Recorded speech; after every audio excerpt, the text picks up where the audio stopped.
الحمد لله وحده والصلاة والسلام على من لا نبي بعده صلاة وسلام دائمين متلازمين إلى يوم الدين أما بعد. Serviteurs d'Allah, craignez Allah Azza wa Jal comme il se doit. Craignez Allah Azza wa Jal où que vous soyez, quiconque que vous fréquentiez. Craignez Allah Azza wa Jal et sachez que personne ne peut fuir d'Allah Azza wa Jal. Rappelez-vous le jour où vous retournerez tous devant Allah Azza wa Jal.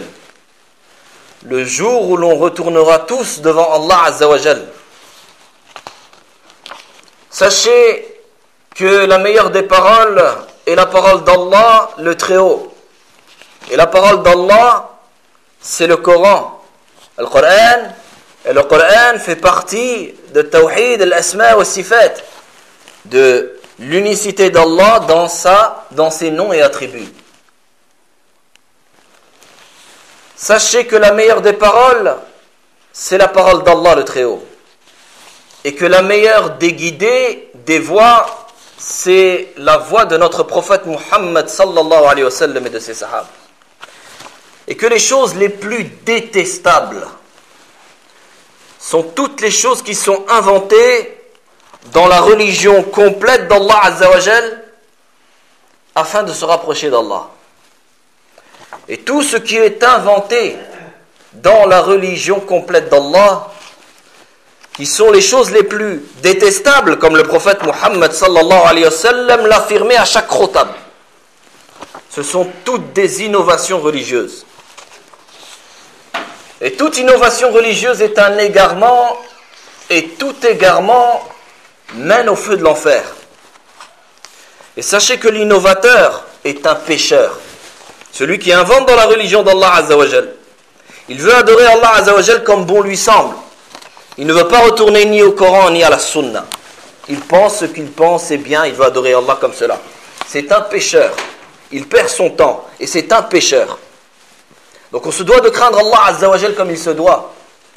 Et ne pas commencer à adorer Allah Azza wa Jal selon ce qu'on pense être bien. Mais si on fait un acte d'adoration, on se doit de s'assurer que l'on connaît la preuve sur cela. Ainsi, si un frère vient te voir et te dit « Mais pourquoi tu fais cela ?» Eh bien tu lui dis « Allah dit », le prophète sallallahu alayhi wa sallam dit. Et si tu dis « Allah dit », tu ne dois pas prendre le verset et l'expliquer à ta manière, mais tu dois t'assurer que c'est bien la compréhension de nos pieux prédécesseurs, l'explication que le prophète Muhammad sallallahu alayhi wa sallam a donnée à ses sahaba et qui l'ont transmis.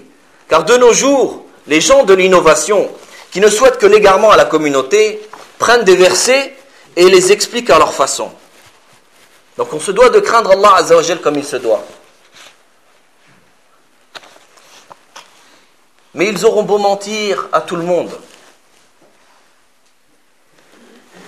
Mais ils omettent et ils oublient une chose importante, c'est que personne ne peut fuir d'Allah Azza wa Jal. Au moins dans ta tombe, toutes les œuvres que tu as agies, tu t'es assuré que tes œuvres sont en conformité avec le Coran et la Sunna. Et non pas, tu inventes de ta propre manière en espérant une chose. En espérant une récompense que tu n'auras pas. Mais un péché que tu auras. Qu'Allah nous en préserve. Serviteurs d'Allah, on se doit de craindre Allah Azza wa Jal comme il se doit. Et c'est en craignant Allah Azza wa Jal avec une crainte pieuse et en étant sincère envers Allah Azza wa Jal qu'Allah Azza wa Jal te facilite la compréhension de la religion. Car tu ne veux que le haqq, tu ne veux que la vérité. Et tu aimes la vérité, tu aimes le haqq et tu aimes les gens du haqq.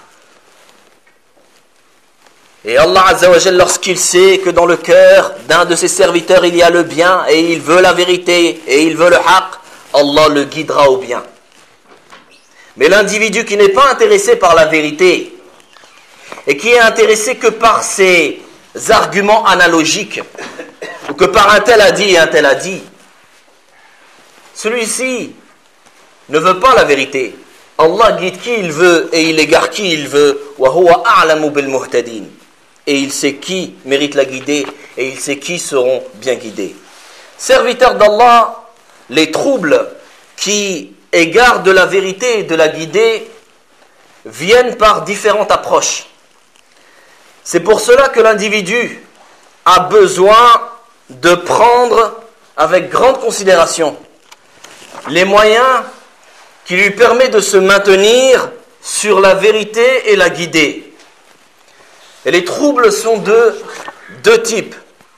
Les troubles des ambiguïtés, qui sont la corruption dans la science, et les troubles des désirs, qui sont la corruption dans les œuvres. Et l'individu ne sera pas sur la rectitude, ni sur la droiture de la religion d'Allah Azza wa Jal, jusqu'à ce qu'il se résolve à être droit dans la science bénéfique et les bonnes œuvres. Et rappelons que lorsque l'on dit les bonnes œuvres, ce sont toutes les œuvres qui sont en conformité avec la législation d'Allah le Très-Haut. Et non pas ce que les gens pensent être de bonnes œuvres. Donc les bonnes œuvres, ce sont toutes les œuvres en conformité avec ce qu'Allah Azza wa Jal a légiféré. Allah Azza wa Jal a dit dans la traduction du sens du verset, c'est lui qui a envoyé son messager avec la guidée et la religion de la vérité. Avec la guidée et la religion de la vérité, afin qu'elle triomphe sur toute autre religion, quelque répulsion qu'en aient les associateurs. Et la guidée correspond à la science bénéfique, et la religion de la vérité correspond aux bonnes œuvres. Donc l'individu ne connaîtra pas la rectitude sur la vérité et la guidée, et sur le fait d'être préservé des troubles, des ambiguïtés et des désirs, seulement s'il s'efforce à prendre soin et à prendre en considération d'acquérir la science bénéfique et de faire les bonnes œuvres. Et parmi les causes de la stabilité dans la religion, de la rectitude dans la religion, il y a la récitation du Coran, qui implique sa lecture, méditer dessus, le comprendre et le mettre en application. Car comme on le répète constamment, le Coran a été révélé aux vivants et non aux morts. Donc ce n'est pas lorsque quelqu'un meurt, on commence à lui réciter le Coran. Allah Azza wa Jalla a révélé le Coran aux vivants, afin qu'il médite dessus. Le mort, il ne peut pas méditer dessus, il est mort. Le prophète sallallahu alayhi wa sallam a informé que le mort, toutes ses œuvres, stop, s'arrêtent. Excepté ces trois choses, un enfant pieux qu'il a laissé, ou une sadaqa jaria, une aumône qui reste, ou une science bénéfique qu'il a laissée. Mais sinon, toutes ces œuvres, stop. Donc c'est pour cela que lorsqu'on met sur la balance les œuvres des gens, et notre juge c'est le Coran et la Sunna, on se rend compte que beaucoup s'égarent, et beaucoup inventent dans la religion ce qui n'en fait pas partie. Donc le Coran a été révélé aux vivants. Et lorsqu'on récite le Coran, ce n'est pas juste que tu prennes le Coran et que tu le récites. Lorsque des frères sont dans la mosquée et que tu récites le Coran à voix haute, tu pèches. Car tu déranges celui qui fait du dhikr, celui qui fait la prière et celui qui reste silencieux en pensant à la création d'Allah Azza wa Jalla. Donc, ce n'est pas juste on récite pour réciter. Car le Coran peut être, comme le prophète Mohammed sallallahu alayhi wa sallam nous a informé, il peut être une preuve pour toi ou contre toi. Alors tu récites les versets où Allah Azza wa Jalla t'ordonne ceci, où Allah Azza wa Jalla t'ordonne d'obéir au prophète Mohammed sallallahu alayhi wa sallam, et ni tu fais ceci, et ni tu obéis au prophète sallallahu alayhi wa sallam. Il peut être une preuve pour toi ou contre toi. Donc les causes dans la stabilité dans la religion d'Allah Azza wa Jalla, l'islam, la seule religion qu'Allah Azza wa Jalla accepte, il y a la récitation du Coran qui implique sa lecture, méditer dessus, le comprendre et le mettre en application. Allah Azza wa Jalla a dit dans la traduction du sens du verset, mes versets vous étaient récités auparavant. Méditons dessus. Mes versets vous étaient récités auparavant, mais vous vous en détourniez enflant d'orgueil, et vous les dénigriez au cours de vos veillées. Méditons ensuite sur ce qu'Allah Azza wa Jal nous dit. Ne médite-t-il donc pas sur la parole, yani le Coran, ou est-ce que leur est venu ce qui n'est jamais venu à leurs premiers ancêtres? Donc cela implique la lecture du Coran, méditer dessus, le comprendre et efforcer son âme à œuvrer sur le Coran.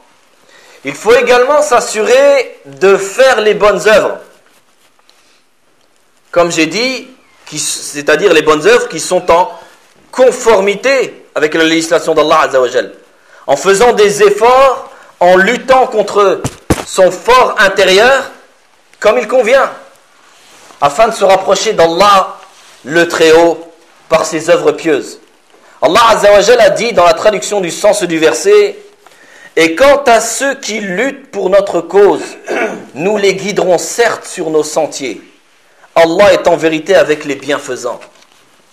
Donc efforcer son âme à faire des bonnes œuvres et à se rapprocher d'Allah le Très-Haut, par cela, c'est une des causes de connaître la stabilité et l'affermissement dans la religion d'Allah le Très-Haut. Donc on doit comprendre les causes et non dire aux gens soyez fiers de votre religion, soyez des musulmans. Mais il faut comprendre les causes afin de pouvoir les mettre en application. Donc méditons donc dans la parole d'Allah Azza wa Jal, dans la traduction du sens du verset, Allah affermit les croyants par une parole ferme. Allah affermit les croyants par une parole ferme dans la vie présente et dans l'au-delà, tandis qu'il égare les injustes, et Allah fait ce qu'il veut. Donc avoir la croyance correcte et en prendre soin mène à la stabilité et à l'affermissement de l'individu dans la religion. Donc il faut avoir la aqida, la croyance correcte, et on en prend soin. Eh bien cela c'est une des causes de la stabilité et de l'affermissement dans la religion d'Allah Azza wa Jal. Donc il incombe donc à chacun d'entre nous et à tous les musulmans et musulmanes de prendre sa croyance comme la chose la plus chère qu'il possède, et que la préservation de sa foi ainsi que de sa religion et l'attention qu'il lui donne soit plus ancrée et plus forte que l'attention des gens qui veulent le bas monde donnant à leur bien. Ton attention et le fait de prendre soin à ta croyance et à ta religion doit être plus forte que l'attention que donnent les gens de la dunya, de ce bas monde, qui veulent ce bas monde, en s'assurant qu'ils n'ont pas de perte, en s'assurant qu'ils vont avoir telle chose. Eh bien toi, ta religion, ta croyance doit être plus forte que cela. L'attention que tu dois lui porter doit être plus forte que cela. Et ça doit être la chose la plus chère que tu dois avoir. Le musulman considère que sa religion et sa croyance sont inestimables et sont les choses les plus chères qu'il possède. Si la croyance est correcte et que la lutte contre son fort intérieur afin de faire des œuvres pieuses sont correctes, ce sont alors des causes de la stabilité et de l'affermissement de la religion. Méditons donc sur ce qui a été rapporté dans les deux sahih, Bukhari et Muslim, que le prophète Muhammad sallallahu alayhi wa sallam a dit: par Allah, en dehors duquel il n'est pas de divinité digne d'adoration en toute vérité, l'un de vous accomplit des actes comme en font les gens du paradis, au point qu'il ne reste qu'entre lui et le paradis une coudée.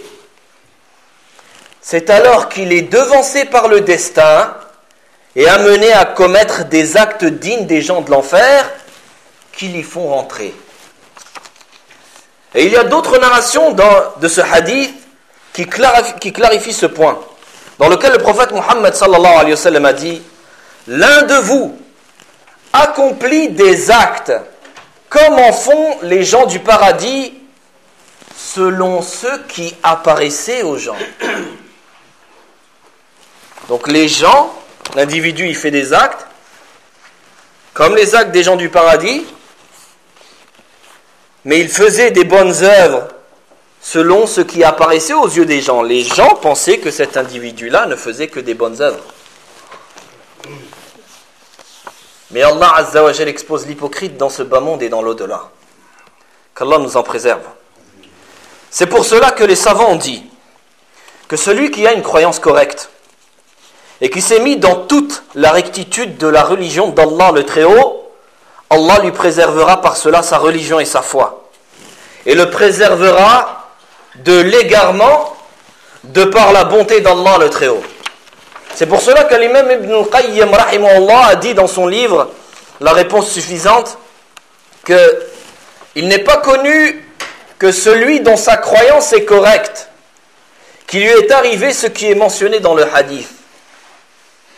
Il n'est pas connu que celui dont sa croyance est correcte, qu'il lui est arrivé ce qui est mentionné dans le hadith, mais cela arrive à celui qui a des manquements et qui ne donne pas d'importance, ni ne fait attention à la justesse de sa croyance, ou qui a un égarement dans sa croyance.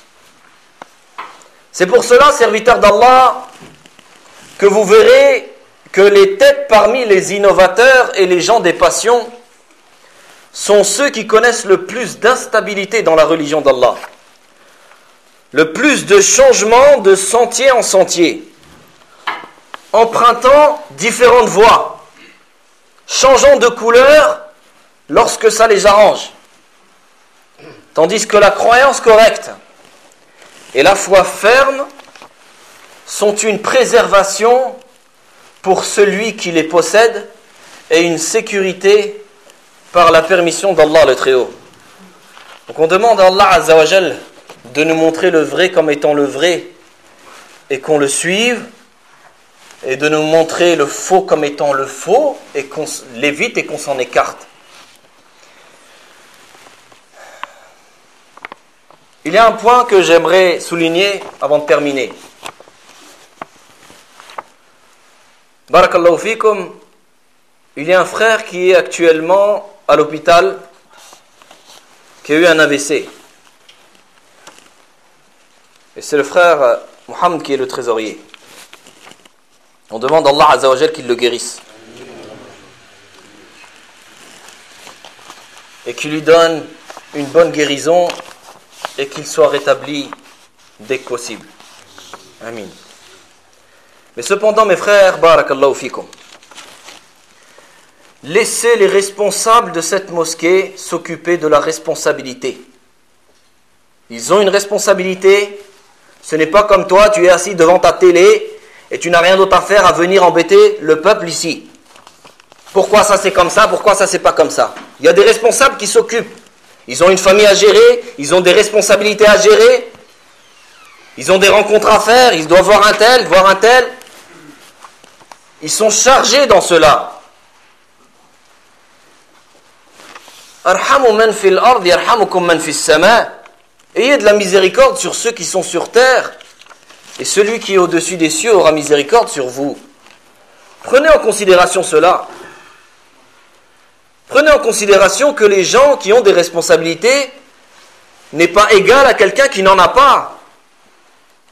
Alors, être responsable d'un lieu de culte, et vous savez toutes les difficultés que cela a, et les difficultés qu'il rencontre.